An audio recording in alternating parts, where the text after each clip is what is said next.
Reading by Robin Cotter, Toronto, Ontario, October 2006.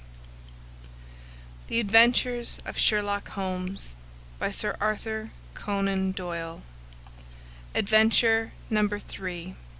A Case of Identity. "My dear fellow," said Sherlock Holmes, as we sat on either side of the fire in his lodgings at Baker Street, "life is infinitely stranger than anything which the mind of man could invent. We would not dare to conceive the things which are really mere commonplaces of existence. If we could fly out of that window hand in hand, hover over this great city, gently remove the roofs, and peep in at the queer things which are going on, the strange coincidences, the plannings, the cross purposes, the wonderful chains of events, working through generations, and leading to the most outre results, it would make all fiction, with its conventionalities and foreseen conclusions, most stale and unprofitable."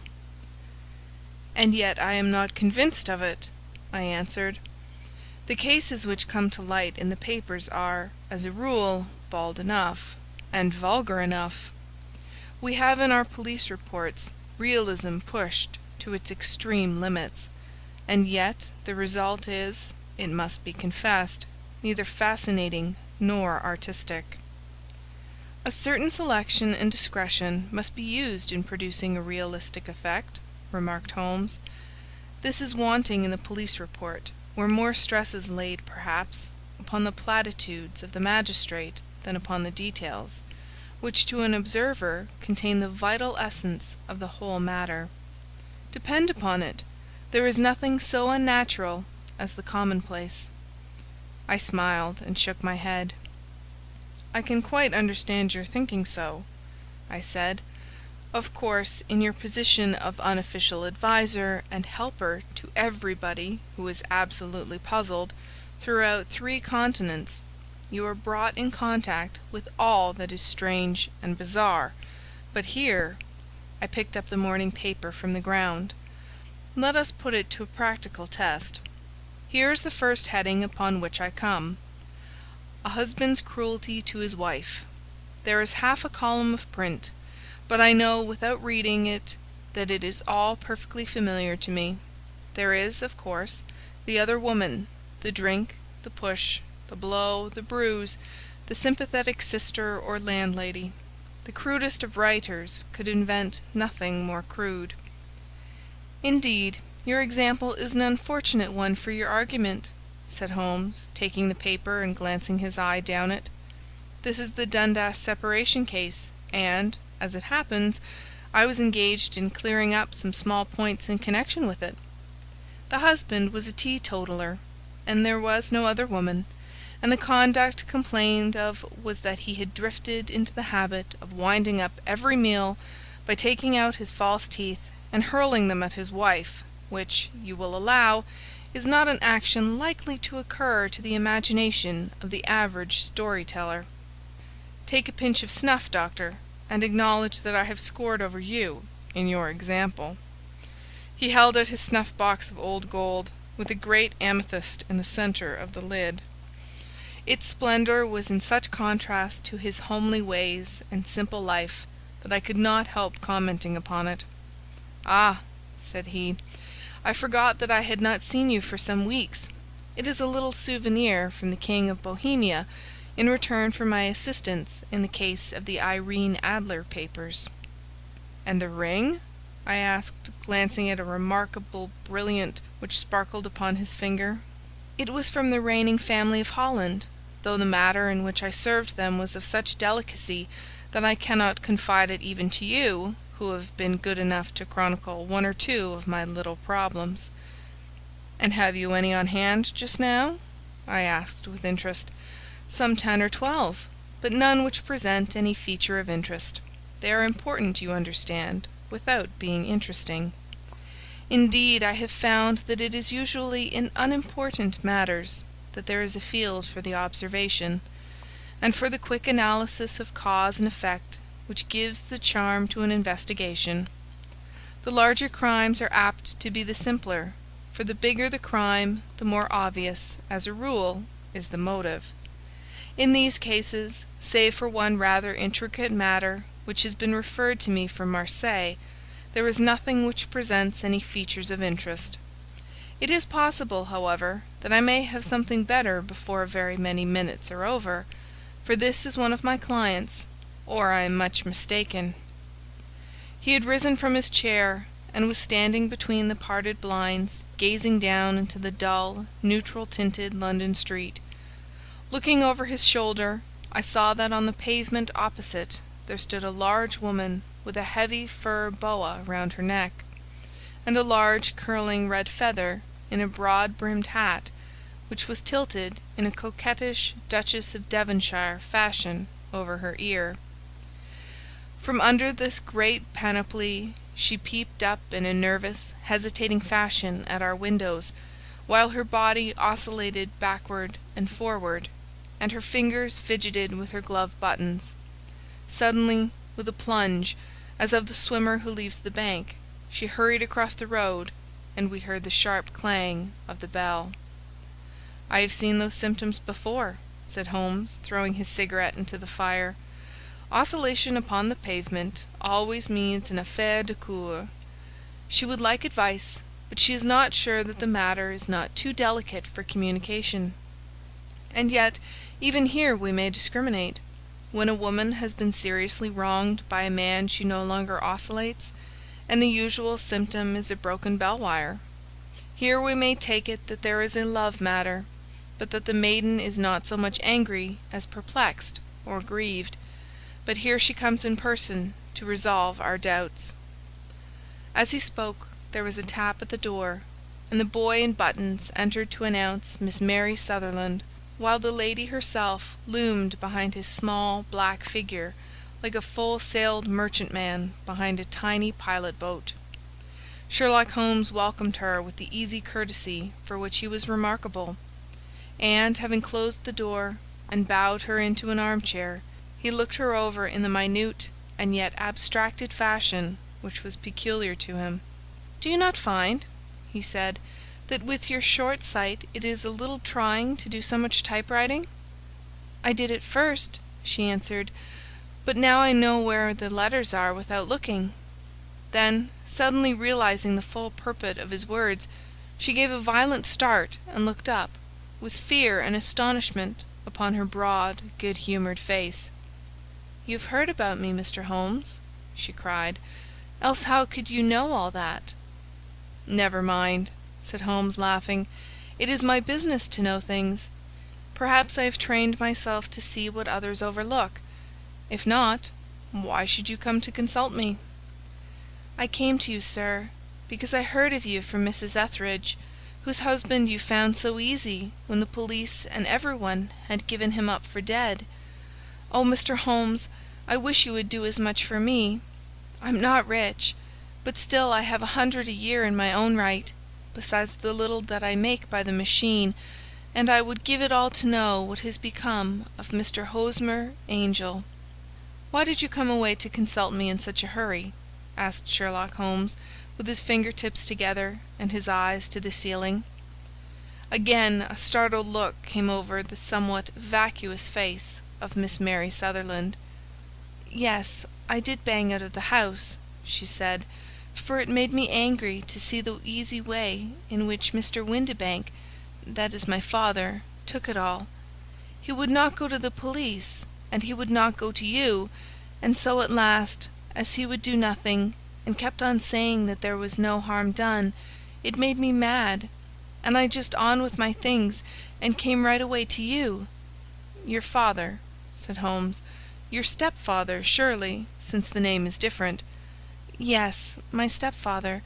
I call him father, though it sounds funny too, for he is only 5 years and 2 months older than myself." "And your mother is alive?" "Oh yes, mother is alive and well.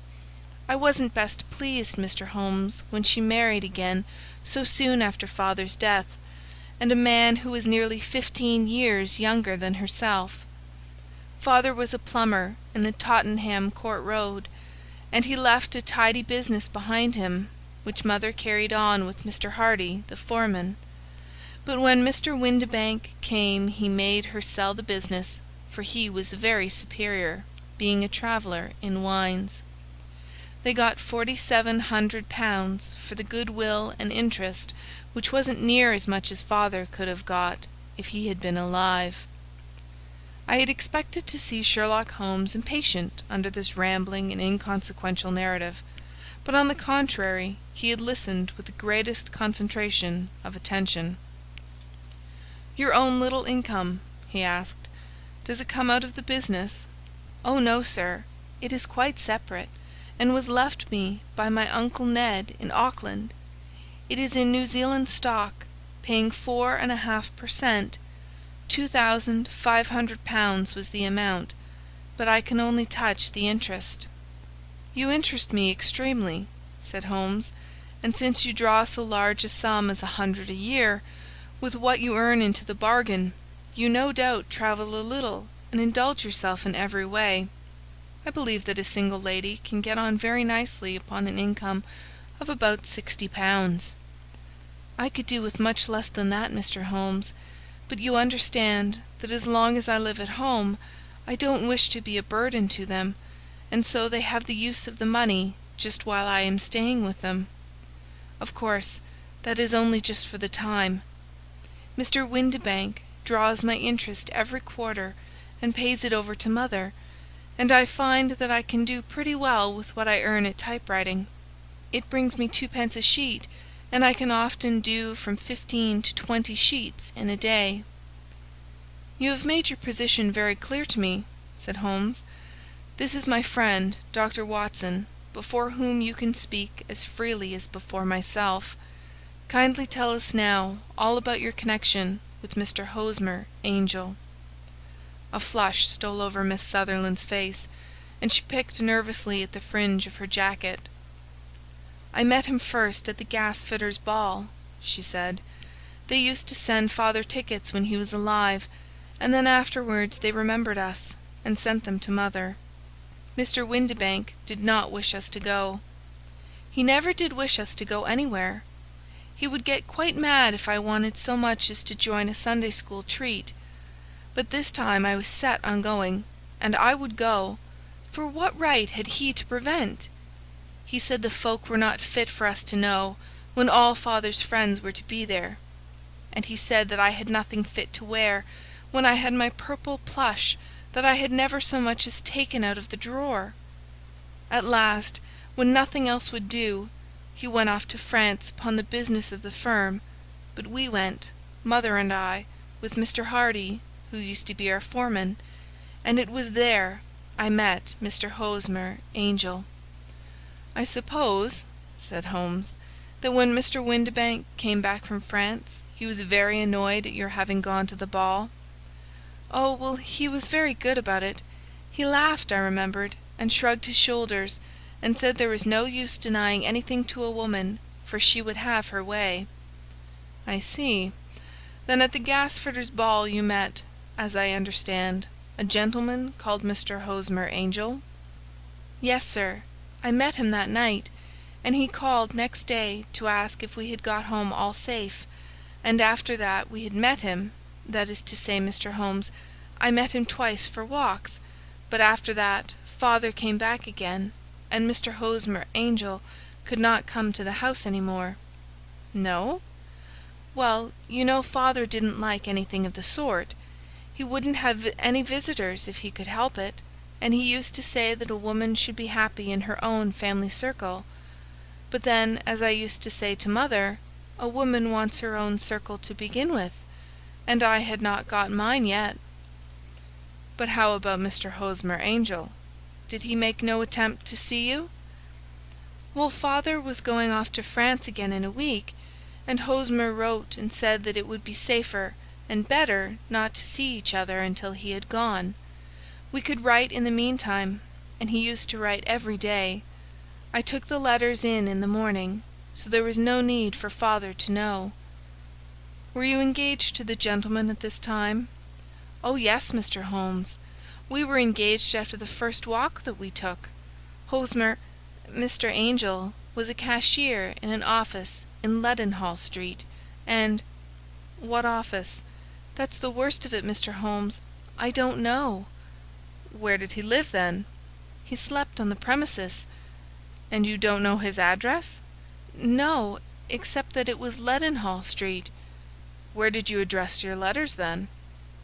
"To the Leadenhall Street post office, to be left till called for.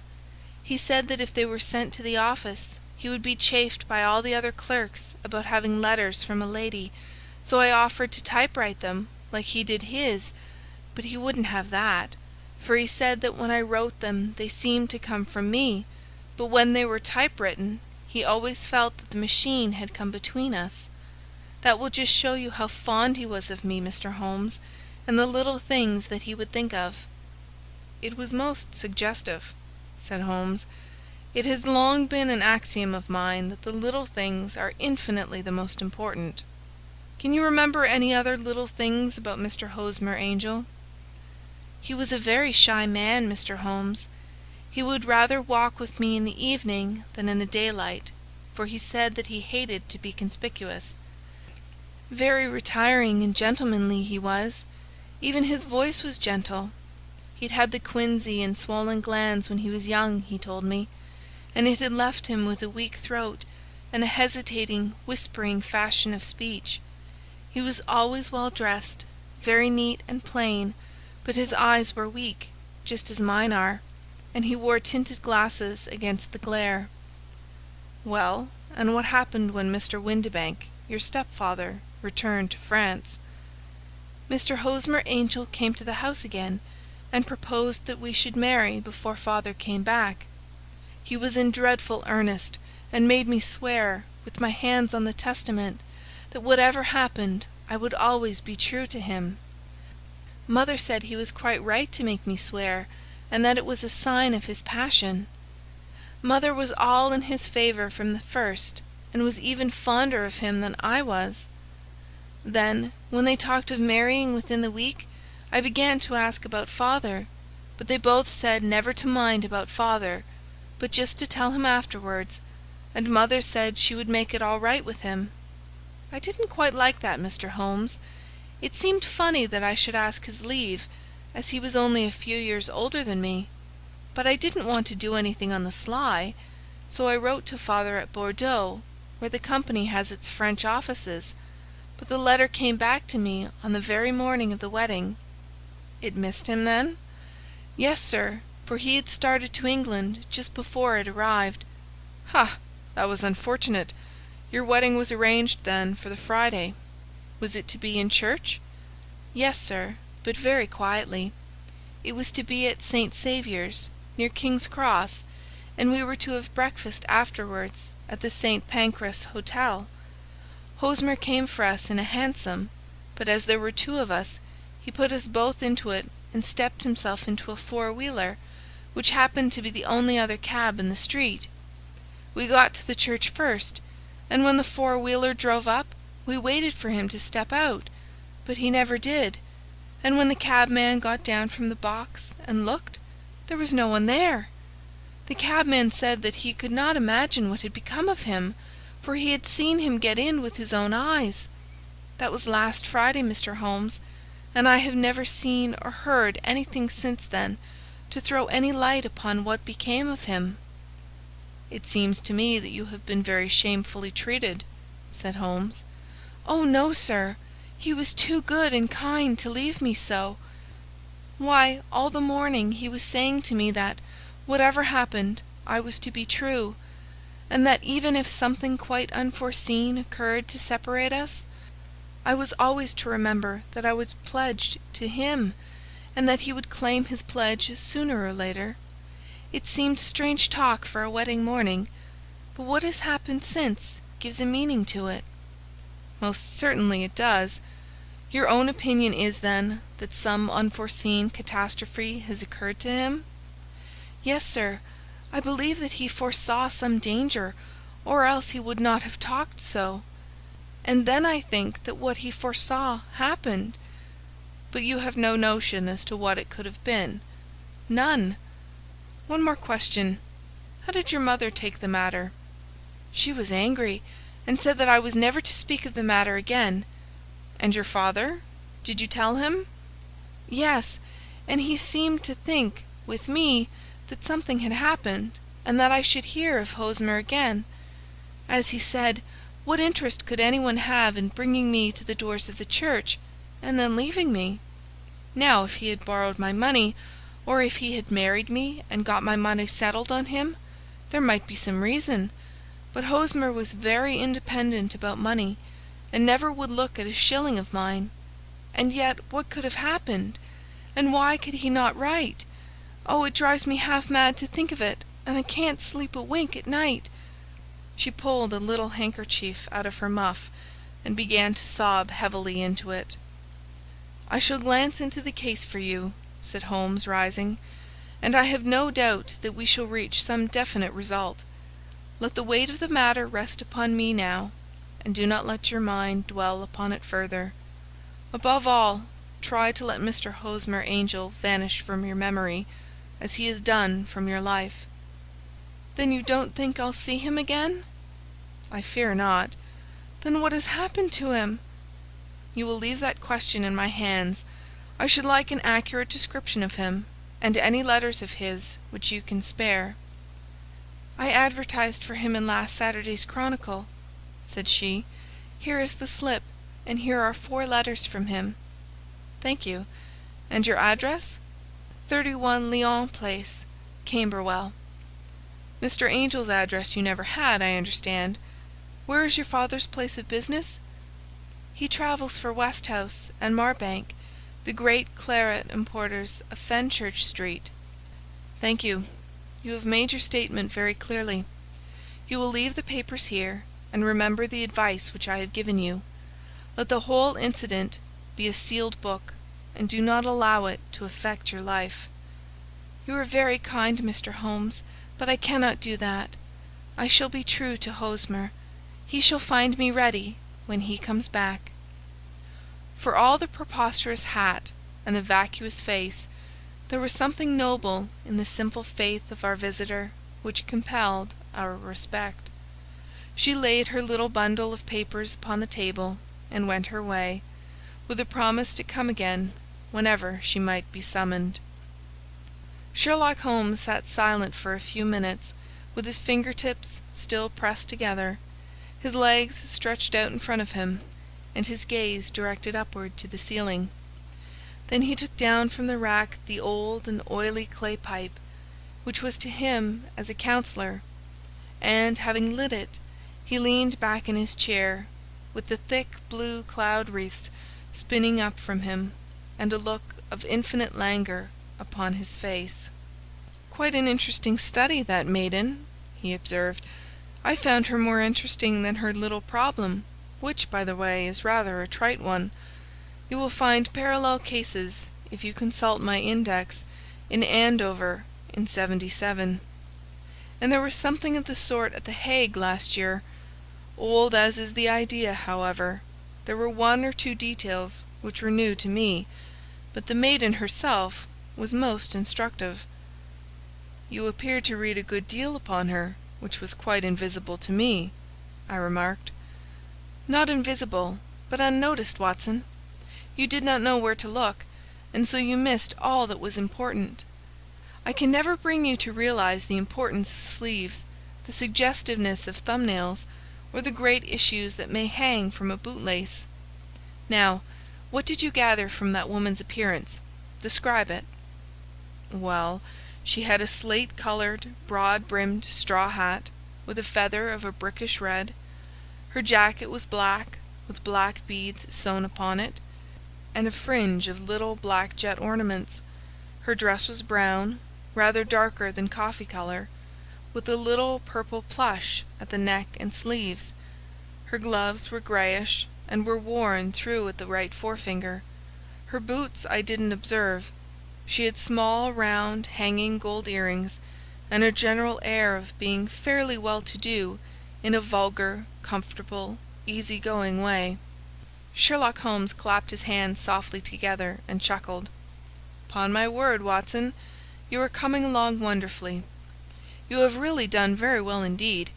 It is true that you have missed everything of importance, but you have hit upon the method, and you have a quick eye for color. Never trust to general impressions, my boy, but concentrate yourself upon details. My first glance is always at a woman's sleeve. In a man it is perhaps better first to take the knee of the trouser.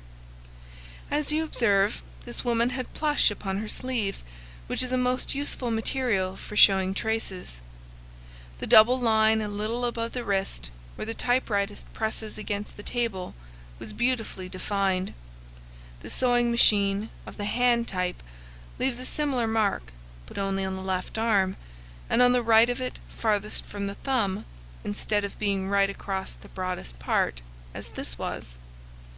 I then glanced at her face, and observing the dint of a pince-nez at either side of her nose, I ventured a remark upon short sight and typewriting, which seemed to surprise her. It surprised me. But surely it was obvious. I was then much surprised and interested on glancing down to observe that, though the boots which she was wearing were not unlike each other, they were really odd ones, the one having a slightly decorated toe-cap, and the other a plain one. One was buttoned only in the 2 lower buttons out of 5, and the other at the 1st, 3rd, and 5th. Now when you see that a young lady, otherwise neatly dressed, has come away from home with odd boots, half buttoned, it is no great deduction to say that she came away in a hurry. "And what else?" I asked, keenly interested, as I always was, by my friend's incisive reasoning. I noted in passing that she had written a note before leaving home, but after being fully dressed. You observed that her right glove was torn at the forefinger, but you did not apparently see that both glove and finger were stained with violet ink.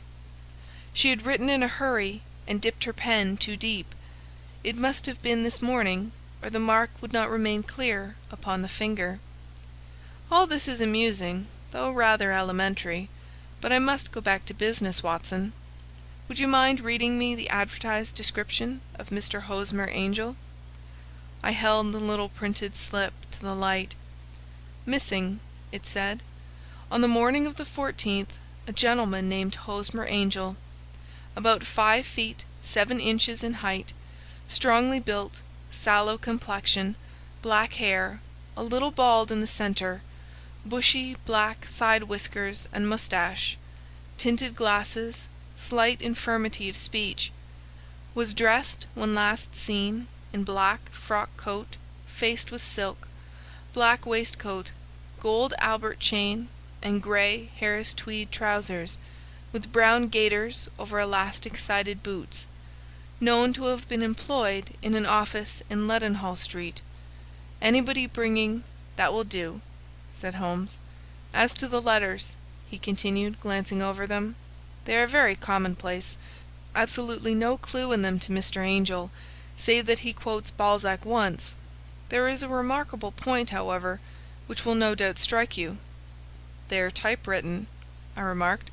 "Not only that, but the signature is typewritten. Look at the neat little Hosmer Angel at the bottom.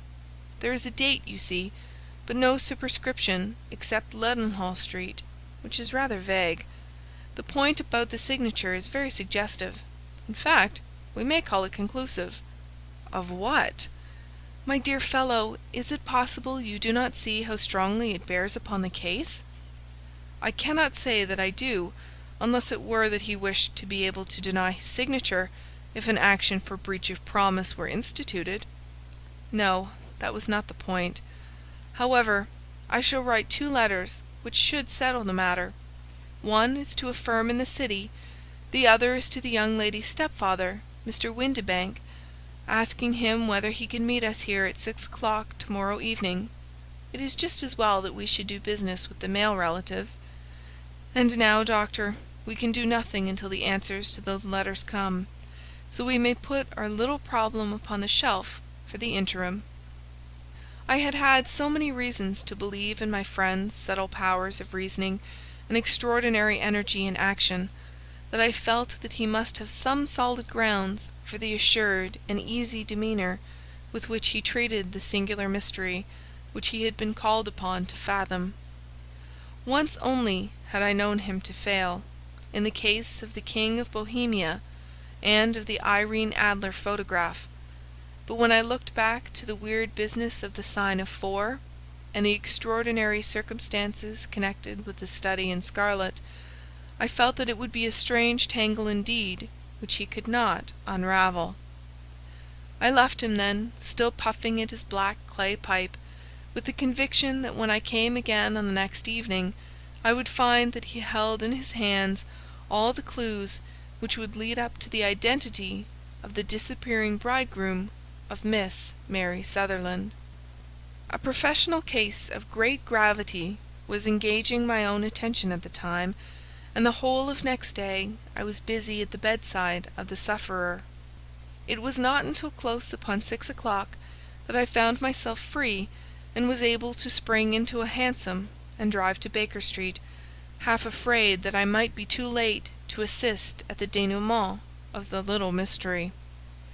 I found Sherlock Holmes alone, however, half asleep, with his long, thin form curled up in the recesses of his armchair. A formidable array of bottles and test tubes, with the pungent cleanly smell of hydrochloric acid, told me that he had spent his day in the chemical work which was so dear to him. "Well, have you solved it?" I asked as I entered. "Yes, it was the bisulphate of baryta." "No, no, the mystery!" I cried. "Oh, that! I thought of the salt that I have been working upon." "There was never any mystery in the matter, though, as I said yesterday, some of the details are of interest. The only drawback is that there is no law, I fear, that can touch the scoundrel." "Who was he, then, and what was his object in deserting Miss Sutherland?" The question was hardly out of my mouth, and Holmes had not yet opened his lips to reply, when we heard a heavy footfall in the passage, and a tap at the door. "This is the girl's stepfather, Mr. James Windibank," said Holmes. "He has written to me to say that he would be here at 6. Come in." The man who entered was a sturdy, middle-sized fellow, some 30 years of age, clean-shaven and sallow-skinned, with a bland, insinuating manner, and a pair of wonderfully sharp and penetrating grey eyes. He shot a questioning glance at each of us, placed his shiny top hat upon the sideboard, and with a slight bow sidled down into the nearest chair. "Good evening, Mr. James Windibank," said Holmes. "I think that this typewritten letter is from you, in which you made an appointment with me for 6 o'clock?" "Yes, sir. I am afraid that I am a little late, but I am not quite my own master, you know. I am sorry that Miss Sutherland has troubled you about this little matter, for I think it is far better not to wash linen of the sort in public. It was quite against my wishes that she came, but she is a very excitable, impulsive girl, as you may have noticed, and she is not easily controlled when she has made up her mind on a point. Of course, I did not mind you so much, as you are not connected with the official police, but it is not pleasant to have a family misfortune like this noised abroad. Besides, it is a useless expense, for how could you possibly find this Hosmer angel?" "On the contrary," said Holmes quietly, "I have every reason to believe that I will succeed in discovering Mr. Hosmer Angel." Mr. Windibank gave a violent start and dropped his gloves. "I am delighted to hear it," he said. "It is a curious thing," remarked Holmes, "that a typewriter has really quite as much individuality as a man's handwriting. Unless they are quite new, no two of them write exactly alike. Some letters get more worn than others, and some wear only on one side. Now you remark in this note of yours, Mr. Windibank, that in every case there is some little slurring over of the E, and a slight defect in the tail of the R. There are 14 other characteristics, but those are the most obvious." "We do all our correspondence with this machine at the office, and no doubt it is a little worn," our visitor answered, glancing keenly at Holmes with his bright little eyes. "And now I will show you what is really a very interesting study, Mr. Windibank," Holmes continued. "I think of writing another little monograph some of these days on the typewriter and its relation to crime. It is a subject to which I have devoted some little attention. I have here 4 letters which purport to come from the missing man. They are all typewritten. In each case, not only are the E's slurred and the R's tailless, but you will observe, if you care to use my magnifying lens, that the other 14 characteristics to which I have alluded are there as well." Mr. Windibank sprang out of his chair and picked up his hat. "I cannot waste time over this sort of fantastic talk, Mr. Holmes," he said. "If you can catch the man, catch him, and let me know when you have done it." "Certainly," said Holmes, stepping over and turning the key in the door. "I let you know, then, that I have caught him." "What? Where?" shouted Mr. Windibank, turning white to his lips and glancing about him like a rat in a trap. "Oh, it won't do, really it won't," said Holmes, suavely. "There is no possible getting out of it, Mr. Windibank. It is quite too transparent, and it was a very bad compliment when you said that it was impossible for me to solve so simple a question. That's right. Sit down and let us talk it over." Our visitor collapsed into a chair, with a ghastly face and a glitter of moisture on his brow. It's not actionable," he stammered. "I am very much afraid that it is not. But between ourselves, Windibank, it was as cruel and selfish and heartless a trick, in a petty way, as ever came before me. Now let me just run over the course of events, and you will contradict me if I go wrong." The man sat huddled up in his chair, with his head sunk upon his breast, like one who is utterly crushed. Holmes stuck his feet up on the corner of the mantelpiece, and, leaning back with his hands in his pockets, began talking, rather to himself, as it seemed, than to us. "The man married a woman very much older than himself for her money," said he, "and he enjoyed the use of the money of the daughter as long as she lived with them. It was a considerable sum for people in their position, and the loss of it would have made a serious difference. It was worth an effort to preserve it. The daughter was of a good, amiable disposition, but affectionate and warm-hearted in her ways, so that it was evident that with her fair personal advantages and her little income, she would not be allowed to remain single long. Now her marriage would mean, of course, the loss of 100 a year. So what does her stepfather do to prevent it? He takes the obvious course of keeping her at home and forbidding her to seek the company of people her own age. But soon he found that that would not answer forever.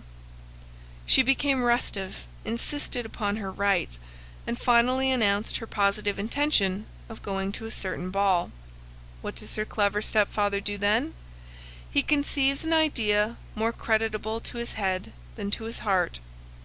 With the connivance and assistance of his wife, he disguised himself, covered those keen eyes with tinted glasses, masked the face with a moustache and a pair of bushy whiskers, sunk that clear voice into an insinuating whisper, and doubly secure on account of the girl's short sight, he appears as Mr. Hosmer Angel, and keeps off other lovers by making love himself." "It was only a joke at first," groaned our visitor. "We never thought that she would have been so carried away." "Very likely not. However that may be, the young lady was very decidedly carried away, and, having quite made up her mind that her stepfather was in France, the suspicion of treachery never for an instant entered her mind. She was flattered by the gentleman's attentions, and the effect was increased by the loudly expressed admiration of her mother. Then Mr. Angel began to call, for it was obvious that the matter should be pushed as far as it would go if a real effect were to be produced. There were meetings and an engagement which would finally secure the girl's affections from turning towards anyone else. But the deception could not be kept up forever. These pretended journeys to France were rather cumbrous. The thing to do was clearly to bring the business to an end in such a dramatic manner that it would leave a permanent impression upon the young lady's mind, and prevent her from looking upon any other suitor for some time to come. Hence those vows of fidelity exacted upon a testament, and hence also the allusions to a possibility of something happening on the very morning of the wedding.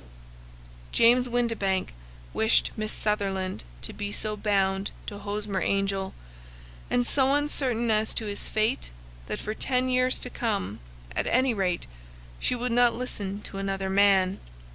As far as the church door he brought her, and then, as he could go no farther, he conveniently vanished away, by the old trick of stepping in at one door of a four-wheeler, and out at the other. I think that was the chain of events, Mr. Windibank." Our visitor had recovered something of his assurance while Holmes had been talking, and he rose from his chair now with a cold sneer upon his pale face. "It may be so, or it may not, Mr. Holmes," said he.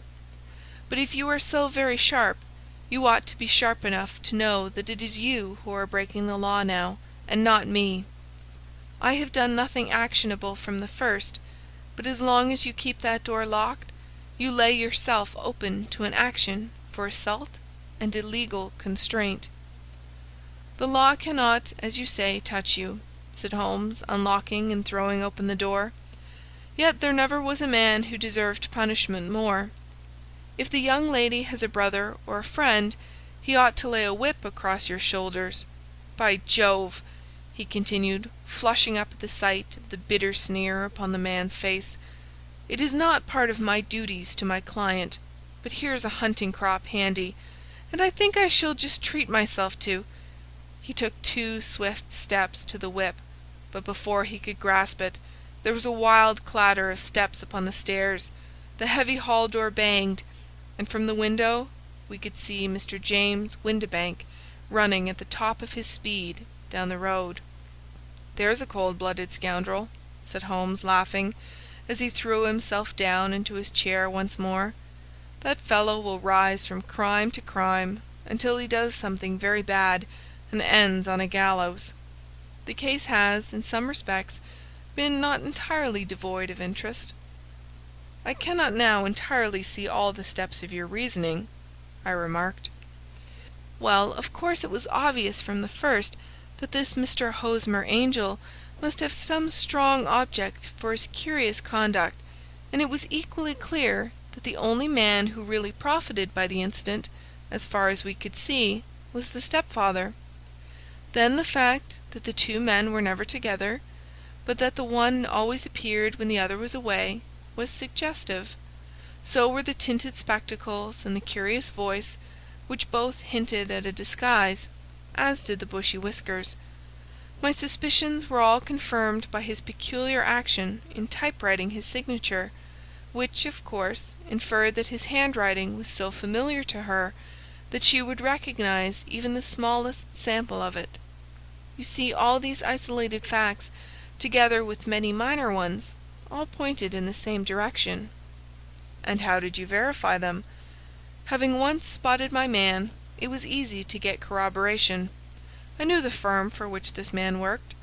Having taken the printed description, I eliminated everything from it which could be the result of a disguise, the whiskers, the glasses, the voice, and I sent it to the firm, with a request that they would inform me whether it answered to the description of any of their travellers.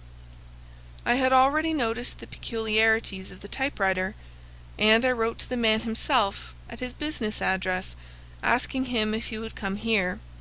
As I expected, his reply was typewritten, and revealed the same trivial but characteristic defects. The same post brought me a letter from Westhouse and Marbank of Fenchurch Street, to say that the description tallied in every respect with that of their employee, James Windibank. Voilà tout. And Miss Sutherland? If I tell her, she will not believe me. You may remember the old Persian saying, 'There is danger for him who taketh the tiger cub, and danger also for whoso snatches a delusion from a woman.' There is as much sense in Hafiz as in Horace, and as much knowledge of the world." End of Adventure 3.